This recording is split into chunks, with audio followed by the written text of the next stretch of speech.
नमस्कार फ्रेंड्स, आज हम बहुत ही खूबसूरत और प्यारे फूल के बारे में जानेंगे। तो आज का टॉपिक है ब्रह्म कमल। ब्रह्म कमल जो देवताओं को भी पसंदीदा फूल होता है और बहुत ही खूबसूरत होता है। देखने में भी खूबसूरत होता है और रखने में भी केयरिंग भी ज़्यादा कुछ नहीं है।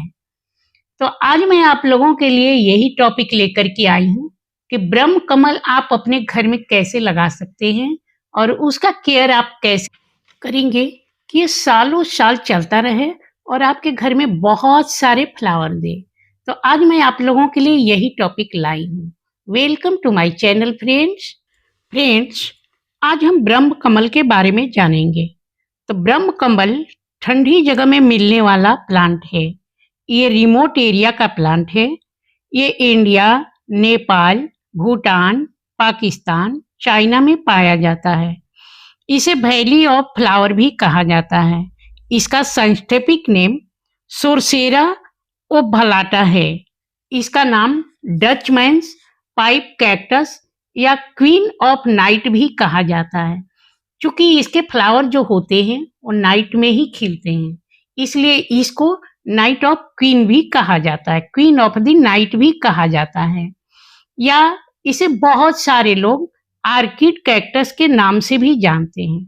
तो फ्रेंड्स देखिए, इसमें बहुत सारे फ्लावर आए हुए हैं। मेरे जो ब्रह्म कमल का फूल है इसमें बहुत सारे हैं, मतलब मैं काउंट नहीं कर पा रही हूँ, कम से कम 15 या 20 है इसमें लगे हुए। छोटा सा ही प्लांट है, ज्यादा बड़ा प्लांट नहीं है, मगर हाँ इसमें बहुत सारे हैं। तो मैं आज आप लोगों के साथ यही शेयर करने वाली हूँ कि इसको मैंने कैसे क्या किया है कि इतने हेवी फ्लावर ये आ रहा है। तो फ्रेंड्स इसमें साल में कम से कम ये 3-4 बार हमें फ्लावर देता है। यदि आप इसका केयर करेंगे तो ये 4 बार 5 बार आपको फ्लावर देता ही रहता है, क्योंकि मेरे इस प्लांट्स पर हर हमेशा हेवी फ्लावर आता रहता है और आप खुद भी देख सकते हैं। तो ये अभी तीसरा बार है जब ये हमें फूल दिया है। 1 साल के अंदर ये तीसरी बार ये हमें फूल दिया है।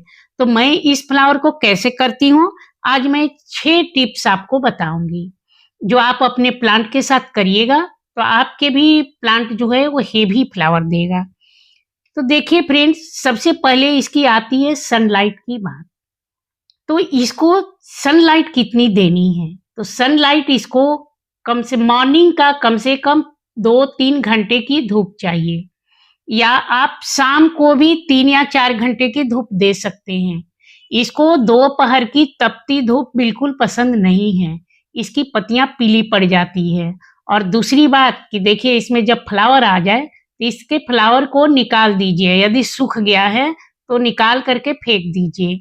अगर आप उस पर फ्लावर छोड़ देते हैं तो उससे क्या होता है कि इसका जो एनर्जी है वेस्ट जाता है, प्लांट में एनर्जी लगता है, जिसके चलते आपका प्लांट जो है वो हेल्दी नहीं रहता। तो इसलिए आपका फ्लावर जब भी सूख जाए उसको आप कट करके निकाल दीजिए। कट करके निकालने का तरीका है, उस फ्लावर को धीरे धीरे करके घुमा करके और निकाल दीजिए। क्योंकि आप देखे होंगे कि इसके फ्लावर जो आते हैं वो पत्तियों पर ही आते हैं, है ना। ये देखिए, इसके फ्लावर जब भी आएंगे वो पत्तियों के किनारे से ही निकलते हैं। थर्ड पॉइंट पर आता है पॉट। तो पॉट देखिए, कभी भी इसके लिए मिट्टी का पॉट चाहिए। यदि आपका प्लांट छोटा है तो छोटे पॉट में लगाइए, और यदि आपका प्लांट बड़ा है तो बड़े पॉट में लगाइए।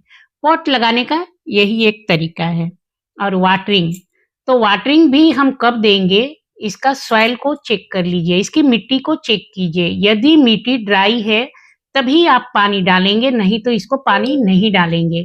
क्योंकि ये सकुलेंट फैमिली से है। आप इसकी पत्तियां देख सकते हैं, इसकी पत्तियां थोड़ी सी मोटी और गूदेदार हैं, मतलब ये सकुलेंट फैमिली से है।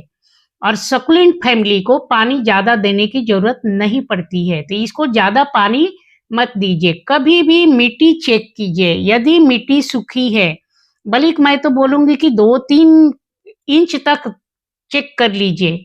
अगर 2-3 इंच तक सूखी है तो फिर इसको पानी दीजिए, आइंदा इसको ज्यादा पानी की जरूरत नहीं पड़ती है। 5th नंबर पर आता है फर्टिलाइजर।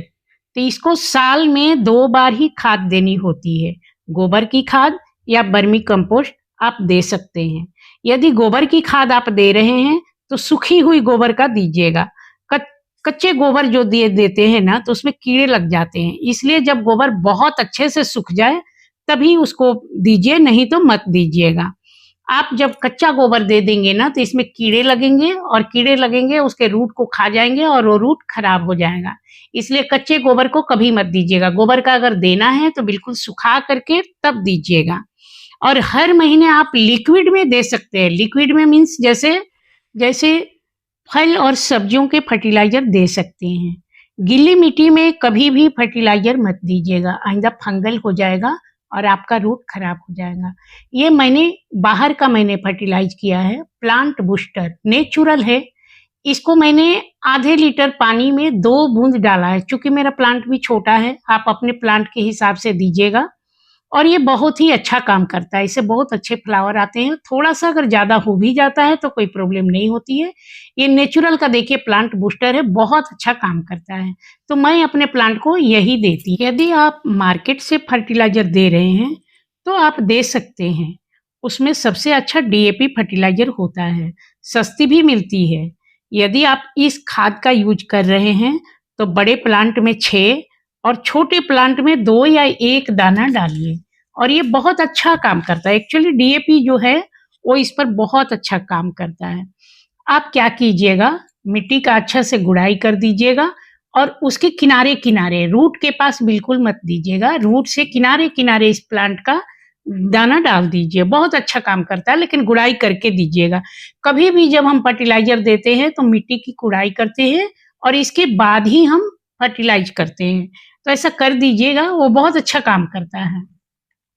और एक बात है, ब्रह्म कमल से जुड़ी कुछ बातें होती है।